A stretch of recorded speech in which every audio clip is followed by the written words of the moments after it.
As a kid, I spent my summers with my grandparents on the ranch in Texas. I helped fix windmills, vaccinate cattle, and do other chores. We also watched soap operas every afternoon, especially Days of Our Lives. My grandparents belonged to a caravan club, a group of Airstream trailer owners who traveled together around the US and Canada. And every few summers, we'd join the caravan. We'd hitch up the Airstream to my grandfather's car, and off we'd go, in a line with 300 other Airstream adventurers.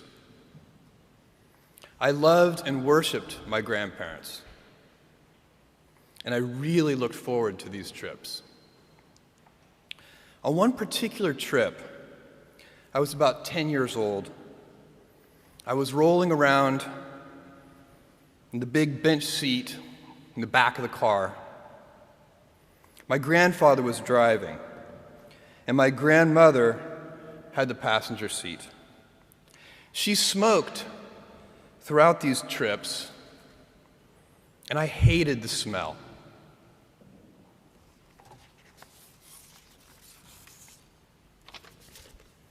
At that age, I'd take any excuse to make estimates and do minor arithmetic. I'd calculate our gas mileage, figure out useless statistics on things like grocery spending. I'd been hearing an ad campaign about smoking. I can't remember the details, but basically the ad said, every puff of a cigarette takes some number of minutes off of your life. I think it might have been 2 minutes per puff. At any rate, I decided to do the math for my grandmother. I estimated the number of cigarettes per day, estimated the number of puffs per cigarette, and so on. When I was satisfied that I'd come up with a reasonable number, I poked my head into the front of the car, tapped my grandmother on the shoulder, and proudly proclaimed, "At 2 minutes per puff, you've taken 9 years off of your life." I have a very vivid memory of what happened next, and it was not what I had expected. I expected to be applauded for my cleverness and my arithmetic skills. "Jeff, you're so smart. You had to have made some tricky estimates. Figure out the number of minutes in a year and do some division." That's not what happened. Instead, my grandmother burst into tears.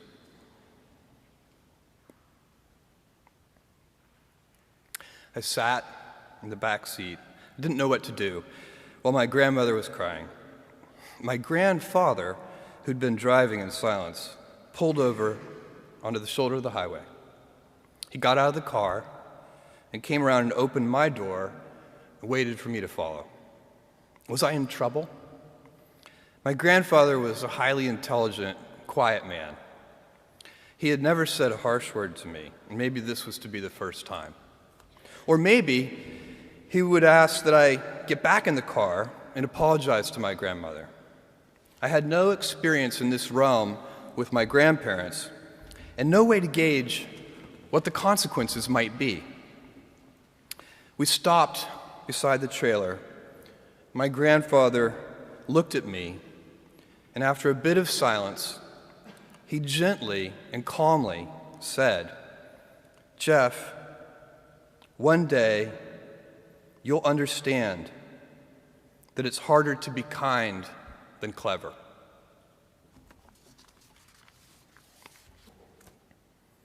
What I want to talk to you about today is the difference between gifts and choices.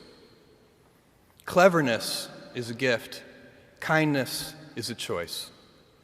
Gifts are easy. They're given, after all. Choices can be hard.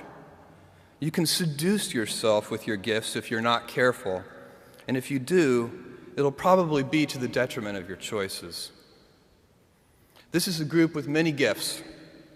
I'm sure one of your gifts is the gift of a smart and capable brain. I'm confident that's the case because admission is competitive, and if there weren't some signs that you're clever, the dean of admissions wouldn't have let you in. Your smarts will come in handy because you will travel in a land of marvels. We humans, plodding as we are, will astonish ourselves. We'll invent ways to generate clean energy, and a lot of it.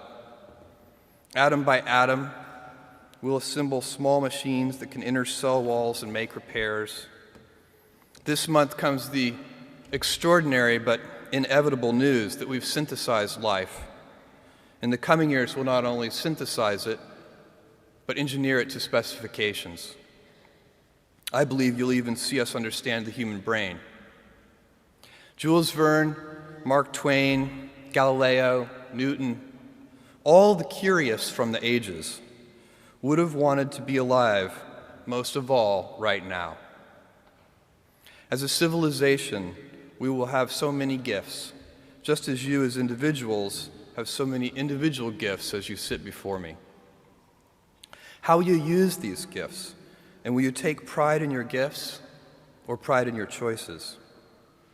I got the idea to start Amazon 16 years ago. I came across the fact that web usage was growing at 2,300% per year, and I'd never seen or heard of anything that grew that fast.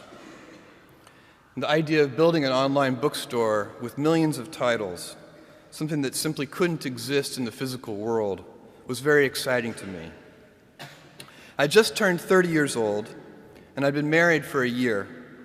I told my wife, Mackenzie, that I wanted to quit my job and go do this crazy thing that probably wouldn't work, since most startups don't, and I wasn't sure what would happen after that. Mackenzie, also a Princeton grad and sitting here in the second row, told me I should go for it.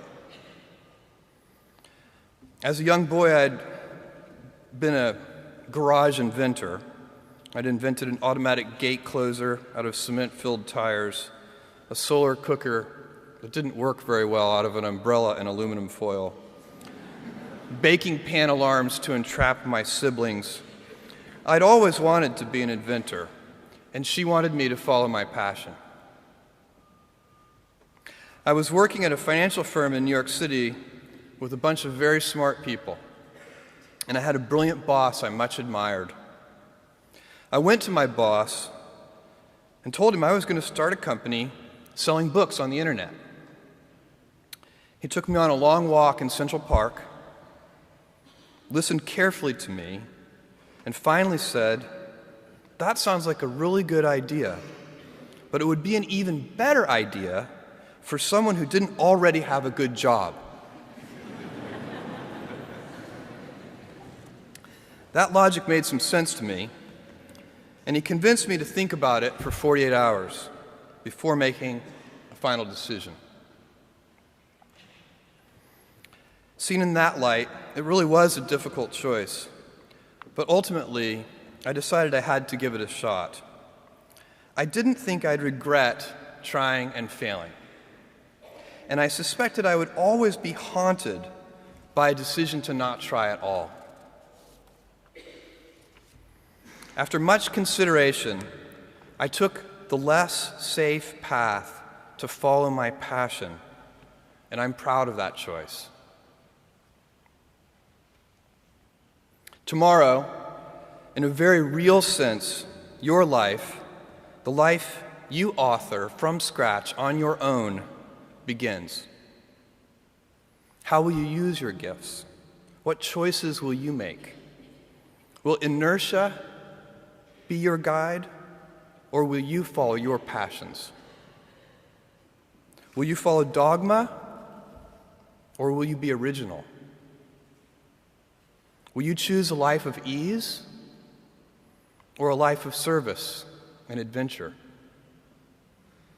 Will you wilt under criticism, or will you follow your convictions? Will you bluff it out when you're wrong, or will you apologize? Will you guard your heart against rejection, or will you act when you fall in love? Will you play it safe, or will you be a little bit swashbuckling? When it's tough, will you give up, or will you be relentless? Will you be a cynic, or will you be a builder? Will you be clever at the expense of others, or will you be kind?